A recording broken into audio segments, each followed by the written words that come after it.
incredibly beneficial when you actually come up with something, and especially when you know what to do about it.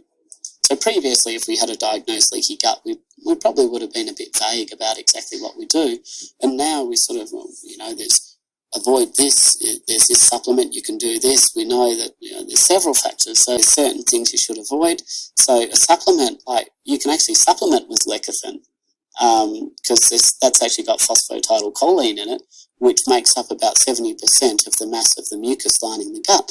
So if you take that, that can actually help restore the mucus membrane that protects the cells. What is phosphatidylcholine and how is it used? So apparently it's also good for cognition, liver health, gallstones even. Interesting. What is it? Phosphatidylcholine is a phospholipid attached to a choline particle. Phospholipids contain fatty acids, glycerol and phosphorus.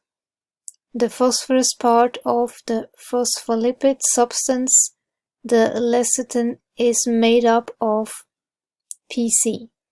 For this reason, the terms phosphatidylcholine and lecithin are often used interchangeably, although they're different. Foods that contain lecithin are the best dietary sources of PC, although PC is traditionally used to support brain health. It can also support liver function. PC supplementation can increase the neurotransmitter acetylcholine in the brain. It may also improve memory. It may help dissolve gallstones. Food sources of phosphatidylcholine. Beef and fish. Meat and fish are good sources of phosphatidylcholine, according to the Linus Pauling Institute. Beef liver is very good, and other meat and fish sources include beef cuts, salmon, and canned shrimp. And you can also take milk and eggs. Eggs are such a healthy food. If your body is fine with that, consuming milk products and eggs can help boost your intake of choline. The Linus Pauling Institute cautions that strict vegetarians or vegans who do not consume eggs or milk in addition to other animal products may be at risk of choline deficiency.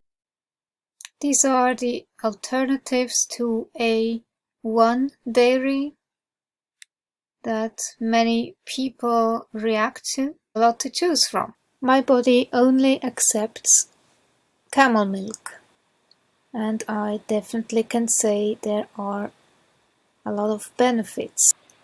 Exosomes are extracellular nanovesicles that play a role in cellular trafficking and communication. Camel milk exosomes might carry the potential of recovery of several illnesses that coins the dromedary milk. Phosphatidylcholine is also in salmon roe. Phosphatidylcholine is a fat molecule that contains the essential nutrient choline.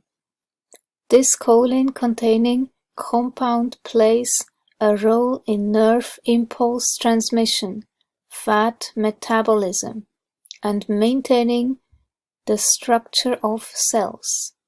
Most of the choline in foods is found in phosphatidylcholine, according to the Linus Pauling Institute.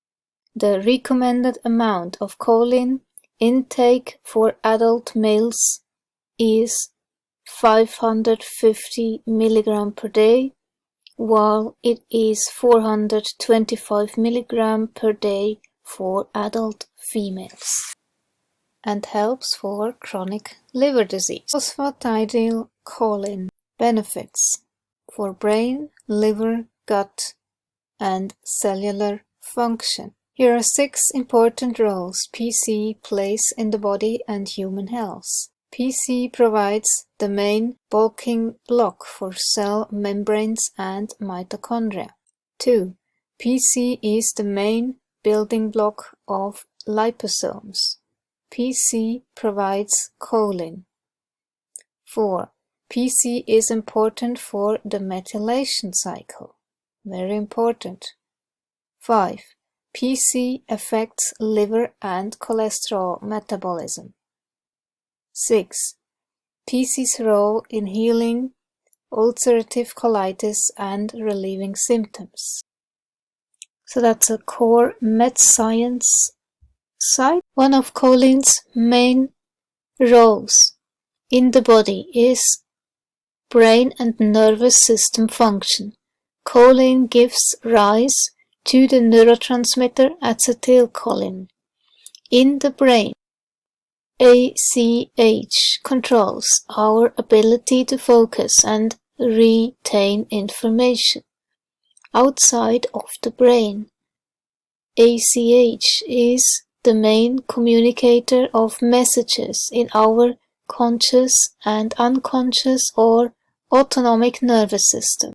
The conscious nervous system uses ACH for things like a voluntary muscle contraction, while the autonomic nervous system ANS regulates all of our organ functions like heart rate, blood pressure, breathing, sweating, gut motility, kidney and bladder function, among others.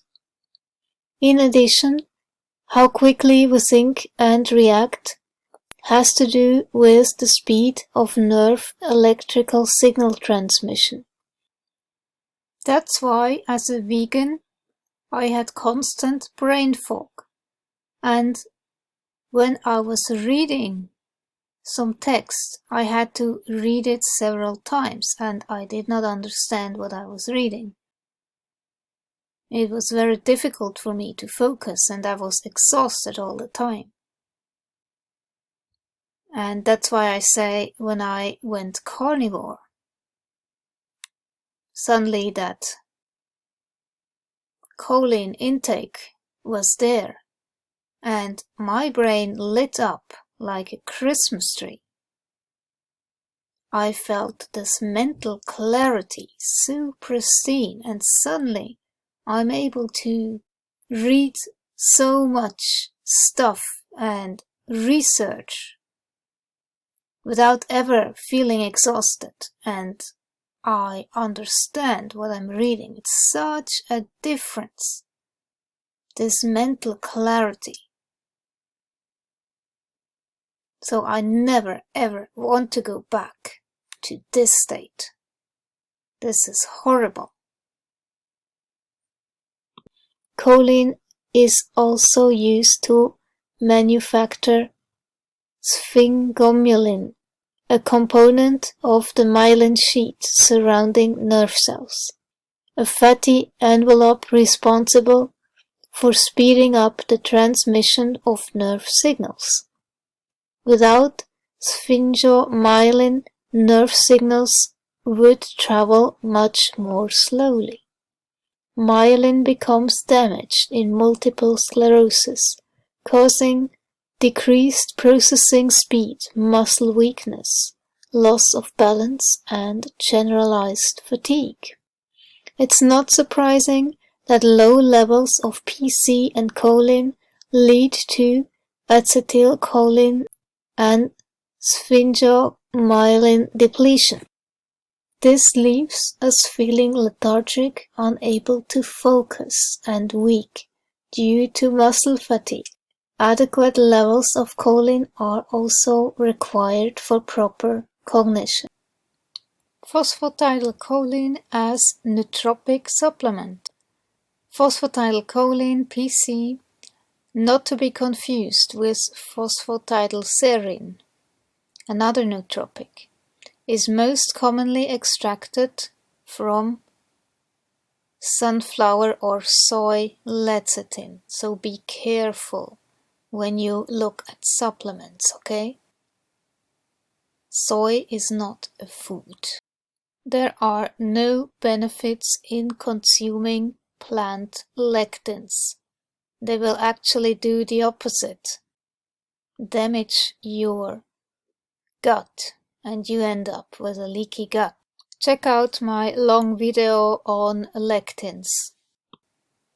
It's everywhere, but it's very harmful actually. And they, unfortunately, sell it as something healthy. It is not. If you want to know more about the destructive force of soy, look up Kayla Daniels. Kayla wrote the book The Whole Soy Story, the dark side behind America's favorite health food. And that book has been widely considered as the seminal text on soy, outlining all of its issues and what to do about it. The way I've seen it from, looking at the issue, from my understanding, the problems with soy is the phytoestrogens. Naturally the soy is high in, it's an estrogenic by itself as a plant, and you've seen studies on that where they've compared chickpeas to, I think a Canadian researcher did like chickpeas compared to soy, and chickpeas had 9 and the soybean had over 100,000. You've got the molds from storage, you've also got it genetically modified, you've got the glyphosate that it's sprayed on, and it's also bad for the environment because it's it's a monocrop, and there's a lot of resources that go into that. I know there are some things with mineral absorption that comes into play as well, but I think they're the 6 main issues that I see. What else am I missing from that picture? Well, as you point out, there's multiple issues. There's the estrogen issue, and also with the imbalance with testosterone being blocked and some of those issues. The mineral blockage that has to do with soy containing the phytates, so it's blocking mineral absorption. There's something called protease inhibitors, which make it hard to digest protein. Soy is one of the top allergens, so a whole lot of people are actually allergic to soy. I would say those are the main issues. I mean, there's multiple compounds in soy, and most of them are not helpful. I mean, but this is the nature of something that's plant-based, that the plant cannot it cannot flee, it cannot fight. So the plant has to fight with chemical warfare. So plants, in order to survive, evolution provided them with things like these estrogenic compounds and so forth. So even if the plant was eaten, the plant would create health problems in the predators, so the plant's relatives could survive. Right. And so you said it was an allergenic food for a lot of people. Why is that? Well, I mean, some people are allergic to peanuts. People are allergic to a whole lot of things. Soy is just one of the top allergens. So in saying that, when you look at soy, do you feel that soy is one of the biggest issues in terms of nutrition today? Like, I know there's gluten, genetically modified food, the glyphosate issue that people talk about, but I know in 2005 you chose to pick on a topic, which was obviously soy, which you wrote your book about. I think the book was important. What it's done is people in the health food community are aware of soy to an extent they never were before. Now, a few of them are thinking, I eat organic soy, so all these issues with genetically modified are not an issue. But the truth is, even if it's an organic soybean, it still contains the phytoestrogens and the phytates and the protease inhibitors and all of that. So it's still a problem if it's organic. But in general, what the health food industry has done is they've shifted from soy protein to pea protein, and I'm not sure that's much better. Yes. So what's the problems with pea protein? Well, I haven't written a book on pea protein, and there isn't the extensive body of research that was done with the soy. And with pea protein, if people have it here and there, I would not think it's an issue. But if people are having pea protein shakes every day, I would think that could create some of the same problems. And for some of the same reasons with the soy. And any way you look at it, it's very highly processed. Yes. So I didn't research whey so much, except where some of the studies they would compare. Usually they would compare casein, which is a bad product, with soy, which is a bad product, and maybe the soy might come out looking better just because the casein's so bad.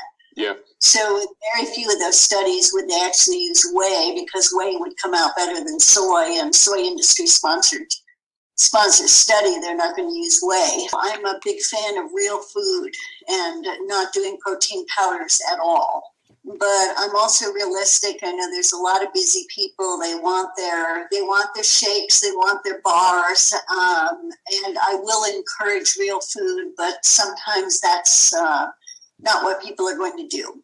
The research I've done on protein powders was mostly connected with the book I did, The Whole Soy Story, The Dark Side of America's Favorite Health Food. And my biggest concern, of course, would be with soy protein powders, because of all the problems with soy and all the problems that go with any soybean kind of product, compounded immensely by turning it into soy protein isolate, soy protein concentrate, or any of those highly fractionated, highly processed, heat, temperature, chemicals, the whole thing. And people who start doing that as part of their fitness programs will often start to have their health really tank. In terms of the diet for people, I recommend different diets for the different clients I work with. And this is in accord with some of the research that Dr. Nicholas Gonzalez did, and before him, Kelly's research, working with cancer patients and discovering that there was not one size fits all. I generally am working with people who are already on a real food ancestral type of diet. We're usually tweaking that. So don't fall for those supplements. See? Soy lecithin. The same. Contains soy.